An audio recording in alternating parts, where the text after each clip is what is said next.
G'day. Before we dive in, a quick update. Before Season of Discovery launched, I made a number of best and slot lists with the information that was available at the time. But now we actually have all of the info. So the plan is, I'm going to alternate between making new videos for the classes and specs that I haven't done already, and updating and re-uploading the old guides, but including the new gear. But with that aside, let's get to it. We begin as usual with some stat weightings. This is just an indicator of how much I value each stat when comparing the gear. For Ret Paladins, we're going to want a bunch of strength and agility, with strength being about twice as valuable as agility. Strength gives us 2 attack power, plus 10% from King's buff, and agility gives us about 1% crit per 10 agility. We shouldn't need to worry too much about going for stamina or intellect, as our spells are pretty efficient and we're naturally tanky enough that we don't really need to stack too much stam. With that in mind, let's dive into the gear. Starting with the Helm slot, our best in slot is the Twilight Avenger's Helm, which drops off either Galahast or Logus Jet in Black Fathom Deeps. The Helm is actually so good for us that it's best even if we don't get any of the other pieces for the set bonus. For our pre-raid, we're looking for the Spark Metal Coif from the quest Morbent Fell in Duskwood. You won't be able to solo it, probably, but it should be very doable with a couple of friends. And given how much worse everything else is, and how easy this is to get, I'm not going to bother listing any other alternatives for this slot. For the Amulet slot, we're looking for a High Tide Choker from Baron Aquinas in Black Fathom Deeps. For the pre-raid option, the best option is the BOE Spectral Necklace, and you're going to want that with either 4 strength and 4 agility, or just with 6 strength. Either one is fine. I should note, though, that at least on my server, these barely exist. The ones that do pop up in the auction house are going for like 20 to 50 gold as well. If you enjoy PvP, you could get a Sentinel's Medallion, but it does require Honoured with Warsong Gulch, so you're probably going to get a raid drop first unless you do a lot of PvP or you're really unlucky with raid drops.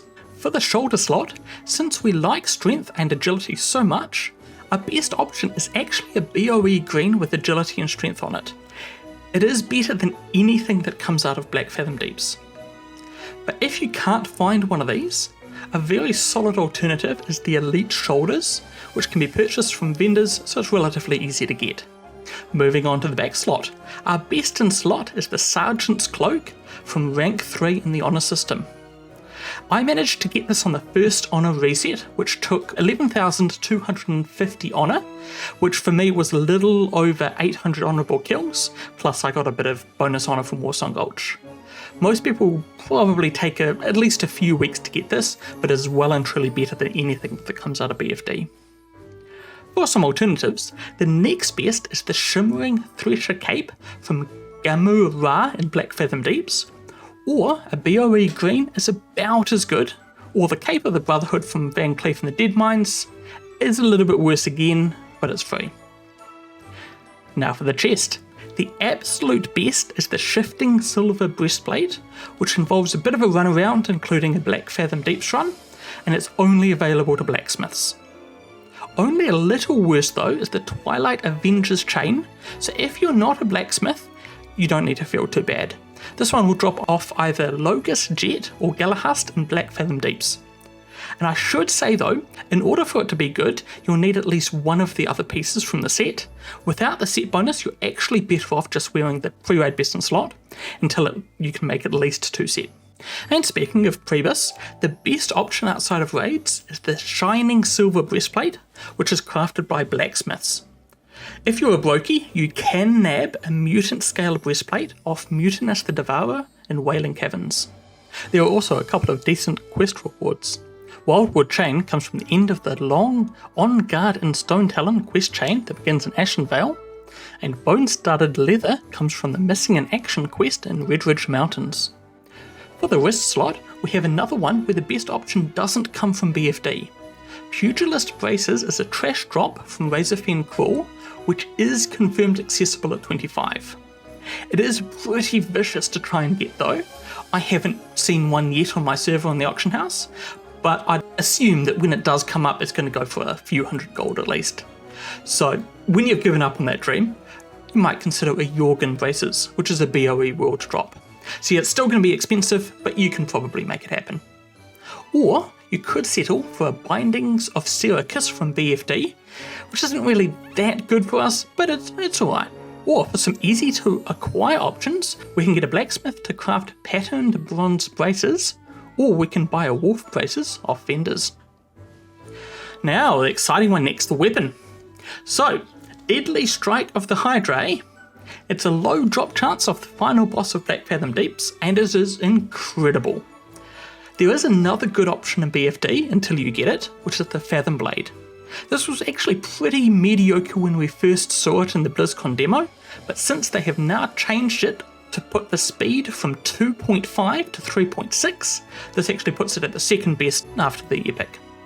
The proc, by the way, is incredible, especially in AoE situations, and also this item does have 1% hit on it. I'm just using the 60 upgrades tooltips this time rather than the Wildhead because I think they look better, but for some reason they missed the hit off this item. It does have 1% hit on it too. For Pre-BiS, we're looking for Verrigan's Fist from the Paladin only quest chain, the Test of Righteousness, which begins with the Tome of Valor from Duthorian Ral in Stormwind Cathedral. Verrigan's Fist is very, very good, and it will serve you well until you get a BFD weapon. It's also pretty easy to get. You can actually even solo it if you need to, but realistically just group up and do the quest as you level. You should have this before level 25, and so we don't really need to even worry about any other options. Now, we do have a new Libram. Discarded Tenets of the Silver Hand drops off Lorgus, Jet, and Black Fathom Deeps.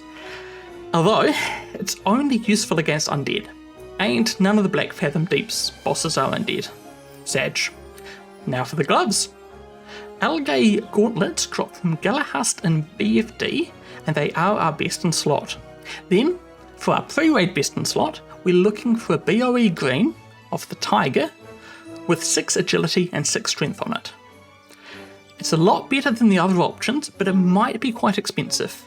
You could look for other BOEs that just are a bit cheaper and have similar stats on them, or for some easy alternatives, you can get Dagmire Gauntlets from the Wailing Caverns quest Deviate Eradication, or you can have a leather worker craft you a heavy earthen gauntlets.